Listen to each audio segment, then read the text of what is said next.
Nearly 40 labour Uttarkashi के अंदर under construction tunnel के अंदर ट्रैप हो जाते हैं, फंस जाते हैं। यह खबर आती है चार धाम के लिए विख्यात उत्तराखंड से। साथियों, आपको याद होगा उत्तराखंड के अंदर चार प्रमुख स्थान यमुनोत्री, गंगोत्री, केदारनाथ और बद्रीनाथ, इन चारों को ऑल वेदर रोड से कनेक्ट करने के लिए, क्योंकि उत्तराखंड पूरी तरह हिमालय की गोदी में बसा हुआ है और इन्हीं जगह पर ये चार प्रमुख तीर्थ स्थान जिन्हें चार धाम के नाम से पुकारा जाता है, इन चारों तीर्थों के लिए यात्रा के लिए ऑल वेदर सड़क का निर्माण किया जा रहा है। ऑल वेदर सड़क का मतलब हुआ कि आप कभी भी किसी भी सीजन में जाएं, आपको बेरोक टोक तरीके से वहां पहुंचने में सहूलियत रहे। क्या हर समय नहीं हो पाता? क्या नहीं हो पाता? क्यों? क्योंकि सर्दियों के समय पर यहां बर्फ डल जाती है। इस कारण से यमुनोत्री, गंगोत्री, इन सब की जो जगह है, रास्ते हैं, ये ब्लॉक हो जाते हैं। ऐसी स्थिति में वर्ष 2015 के अंदर भारत सरकार के द्वारा चार धाम प्रोजेक्ट अनाउंस किया गया, जिसकी आधारशिला 27 दिसंबर 2016 को प्रधानमंत्री नरेंद्र मोदी के द्वारा देहरादून में रखी गई, जिसके अंदर नाम रखा गया चार धाम महामार्ग विकास परियोजना। इसके माध्यम से बद्रीनाथ, केदारनाथ, गंगोत्री और यमुनोत्री को 12,000 करोड़ रुपए के इन्वेस्टमेंट से ऑल वेदर रोड से कनेक्ट करने का प्लान बनाया गया। यानी कि ये चार प्रमुख स्थान थे जिन्हें कनेक्ट करने का प्लान बनाया गया। ये पूरी तरह से मिनिस्ट्री ऑफ रोड ट्रांसपोर्ट और हाईवे के द्वारा पूरी तरह प्लान करके बनाया गया हाईवे है, जिसमें लगभग 889 किलोमीटर के रास्ते तैयार किए जा रहे हैं। यानी उत्तराखंड के अंदर एक तो मतलब कई जगह जहां जगह मिल जा रही है, आने और जाने की प्रॉपर सड़कों का निर्माण किया जा रहा है, सड़कें चौड़ी की जा रही हैं, और जहां पर लगता है कि यहां पर बारिश के वजह से जा नहीं पाते या फिर सर्दी में बर्फ की वजह से नहीं जा पाते, वहां पर टनल्स का निर्माण किया जा रहा है। रास्तों को इस तरह से क्रिएट किया जा रहा है कि आप वहां पर आसानी से पहुंच सकें। 889 किलोमीटर के आसपास का यह क्षेत्र का विकास यहां करना प्रस्तावित है, जिसमें से लगभग 647 किलोमीटर का अभी तक वर्क डिस्ट्रीब्यूट हो चुका है और कुछ प्रोजेक्ट्स अभी जो बाकी बचे किलोमीटर्स हैं उनके लिए निर्माण कार्य के टेंडर होना बाकी है। ठीक है, चार धाम रोड प्रोजेक्ट के तहत इसका निर्माण किया जा रहा है। 853.79 करोड़ रुपए की लागत से केवल इस टनल का निर्माण किया जा रहा था, जिसके अंदर हादसे की आप खबर सुन रहे हैं। 12,000 करोड़ की इस परियोजना में लगभग 850 करोड़ में यह 4 किलोमीटर लंबी टनल बनाई जा रही थी। इसमें 2 लेन्स डेवलप की जा रही थी, एक जाने का रास्ता, एक आने का रास्ता।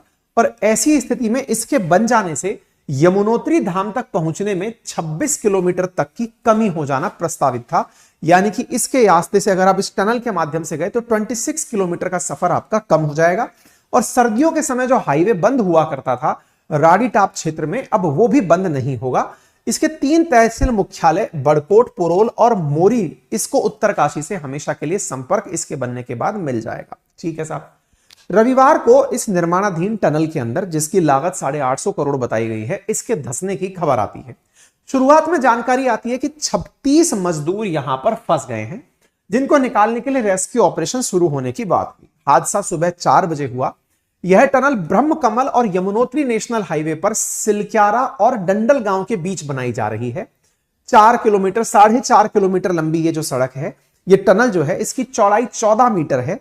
और यहां पर बताया गया कि लगभग टनल का 50 मीटर का जो हिस्सा है वो धंस गया है।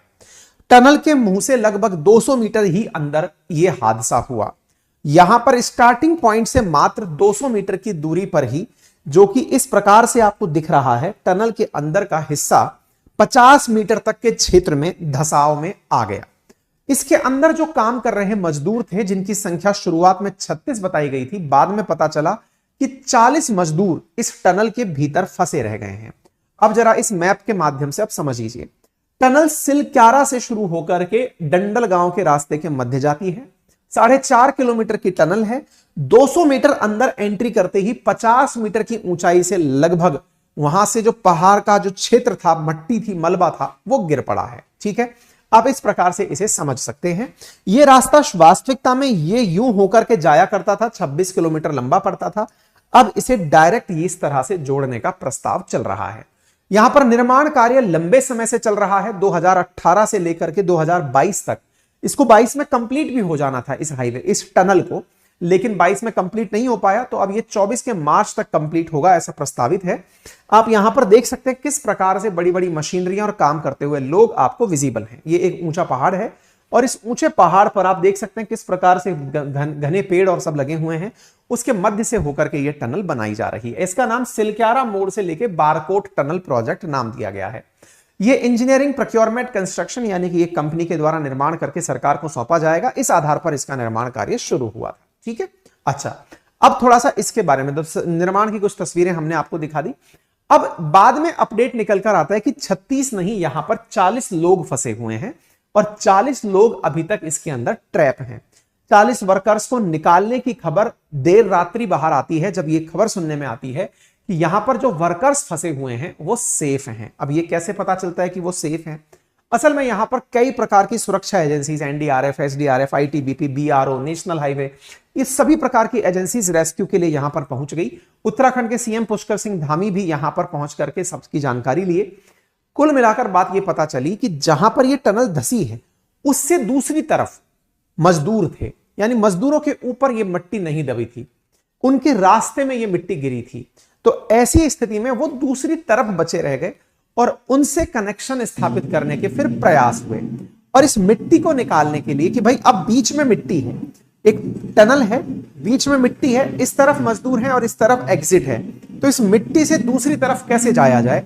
तो मशीनों को लगा लगाकर इस मिट्टी को हटाने का कार्य शुरू हुआ। अब ऑब्वियस सी बात है, मिट्टी हट रही है, ऊपर से जहां से आई है वो मिट्टी फिर नीचे गिरेगी। ऐसी स्थिति में इस टनल के बाहर उस तरफ लोग सुरक्षित हैं या नहीं, यह पता लगाने के लिए पाइप डाला गया और पाइप के माध्यम से यहां पर लोगों की खुशामदीद पूछी गई। यहां पर जानने योग्य बात यह है कि टनल में 8 राज्यों के 40 मजदूर फंसे हैं, जिनमें से मेजॉरिटी झारखंड और उत्तर प्रदेश से मजदूर हैं जो यहां पर फंसे हुए हैं। साथियों, इसके बाद में वो लोग उन तक हमारी आवाजें जा पा रही है, उनसे बातें हो पा रही है। जांच एजेंसीज ने कहा कि जो 40 लोग फंसे हुए हैं और वो सेफ हैं। खाने के लिए कुछ दिया जाए, उन्होंने खाने के लिए सामान मांगा, उसी के भरोसे हम लोग उनको खाना। अब किया क्या गया? किया यह गया कि जो रास्ते में फंसा मलबा था, अब देखना ये ऊपर से नीचे डालने वाली चीज नहीं थी, ऊपर से नीचे की जगह ये इस प्रकार से प्लेनर एरिया में थी, तो आपको ड्रिल करके कोई भी चीज उधर तरफ पहुंचानी थी। तो उन्हें निकालने के लिए पहले पाइप डाला गया ऑक्सीजन का उस तरफ सर्कुलेशन हो, तो यहां से थ्रो के साथ हवा वहां भेजी गई सो दैट मजदूरों तक ऑक्सीजन पहुंचती रहे, नंबर 1। दूसरा, उनमें से बहुत सारे लोग, क्योंकि अब 72 घंटे से अधिक हो गया उन्हें फंसे हुए, तो उससे पहले ही उनके लिए खाने का सामान भेजा गया। खाने के सामान को पाइप के माध्यम से कैसे भेजा गया होगा? तो इसमें कहा गया कि जो पाइप है उसके अंदर ही हमने ड्राई फ्रूट्स या फिर जो भी दालें थी या कुछ खाने पीने का आइटम था, सूखा जो चीज थी, वो उसमें डाली और उसे एयर के प्रेशर से दूसरी तरफ फिकवाया। तो उसके रास्ते से जब माल वहां पहुंचा तो उन्होंने अपनी तरफ से बातें कहकर इस तरफ भिजवाई कि हम सब लोग इस तरफ सुरक्षित हैं, हमारे पास में जो आपकी भेजी गई रसद सामग्री है वो भी पहुंच रही है और हमें निकालने के प्रयास जारी रखिए। तो ये सूचना देने के लिए ये सुरक्षा अधिकारी बाहर आए और उन्होंने ये बात जानकारी में दी कि फंसे हुए मजदूर यहां पर सेफ बताए गए हैं। ठीक है, सारे सुरक्षित हैं। ये हमने कल रात को 12:30 बजे हमारा कम्युनिकेशन हुआ, रात 12:30 बजे जाकर के ये चीज पता चली। 2 पाइप डाल करके उन तक सूचनाएं भेजी गई और ये एक अच्छी बात है कि यहां पर इस प्रकार की चीजें हुई। आप भी देख सकते हैं किस प्रकार से आपदा में, मतलब इस प्रकार के आपदा राहत किए जा रहे हैं। पाइप के माध्यम से, हवा के माध्यम से फूड सामग्री को थ्रो करके दूसरी तरफ भेजा गया है उन तक। ठीक है, सरकार ने लेकिन इसकी जांच के लिए 6 सदस्यीय समिति गठित कर दी है, जिसका कार्य होगा कि ये इस काम की खामियां ढूंढेगी कि अल्टीमेटली ऐसा क्यों हुआ। कुछ जानकारों का कहना है कि टनल के निर्माण में ये जो एरिया है, असल में क्या है कि मिट्टी के ऊपर ये लोग सीमेंट फेंकते हुए चलते हैं, यानी कि उसको चिपकाते हुए चलते हैं, जमाते हुए चलते हैं। जिस जगह से टनल गिरी है वहां पर सीमेंट नहीं फेंका गया था, यानी कि उस जगह सीमेंट चिपकाया हुआ नहीं था, अभी कंस्ट्रक्शन में था, उस जगह उन्होंने नहीं चिपकाया और वहीं से मिट्टी नीचे सरक कर आ गई है। इसका मतलब इसकी विषय की जांच होगी और इस जांच एजेंसी के बाद में जो रिपोर्ट प्राप्त होगी उसके आधार पर फर्दर निर्णय लिए जाएंगे। ठीक है, तो national highway infrastructure development corporation limited ने सोमवार को रिपोर्ट जारी करके बताया कि मलबा हटाने के दौरान टनल के ऊपर मिट्टी और पत्थर गिर रहे हैं, उसको मतलब साफ करने में दिक्कतें आ रही हैं। तो आप इस तस्वीर के माध्यम से इसे ज्यादा अच्छे से समझ पाएंगे। एक तरफ से बचाव राहत के लिए मशीनें लगी हैं, इस प्रकार से मजदूर फंसे हुए हैं। बीच में कुछ इस प्रकार से मिट्टी आ गई है, ऊपर की तरफ ऊंची पहाड़ियां हैं, इसलिए निकालने के लिए यहां पर पाइप के जरिए ऑक्सीजन और खाना पानी ऊपर की तरफ से यूं भेजा जा रहा है। मजदूरों तक पहुंच बनाने के लिए इस क्षेत्र में अब एक और होल करने की आवश्यकता है। कहा जा रहा है कि यहां पर ड्रिल करके अब पाइप और बड़ा पाइप डाला जाएगा। वो पाइप क्या करेगा? वो पाइप इन मजदूरों को, ये मजदूर इसके नीचे बैठते हुए इस तरफ से निकल कर आ जाएंगे, क्योंकि ये पूरी मिट्टी हटा पाना एक बार में बहुत बड़ा काम होगा। ऐसी स्थिति में एक और पाइप भेज करके इस तरफ, तो ये वाले पाइप हैं जो आ चुके हैं, जिनके माध्यम से इन्हें निकाला जाएगा। ठीक है, ऐसे करके आप देख सकते हैं ये पाइप को अंदर भेजा गया, ये पाइप अंदर पहुंचेगा मजदूरों तक, और मजदूर जो हैं वो इस प्रकार से इसके भीतर से पार होते हुए दूसरी तरफ आ पाएंगे, ऐसा यहां से सुनिश्चित किया जा रहा है।